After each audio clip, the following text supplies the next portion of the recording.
ሀረር ላይ በየቦታው በየአካባቢው እንደ አረም የሚታያችሁ አማንታ ይባላል። ይሄ ቅጠል በጣም ምግብ የሚሆን ቅጠል ነው። እንደ ቀልድ የሚታይ አረም ብላችሁ የምታልፉት አረም አይደለም።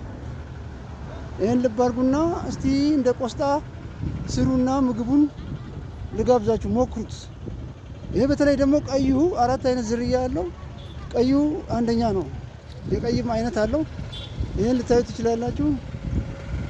እንደምታዩት በጣም ቀዩ ስፔሻል ታይፕ አለው። አንደኛ ደረጃ ቪታሚን ኤ፣ ቪታሚን ሲ፣ ቪታሚን ኬ ከባድ ለጤና ተስማሚ የሆነ ንጥረ ነገሮች አሉት። በአንደኛ ደረጃነት እንደ ምግብነት የሚውል ነው። እዩት፣ በጣም ያምራል። ለምግብነት የሚውል ነው። ጋብዣችኋለሁ። እንደ ቆስጣ ሰርታችሁ እንደ መረቅ፣ እንደ ጎመን በጣም ለምግብነት ይውላል። ተጠቀሙት።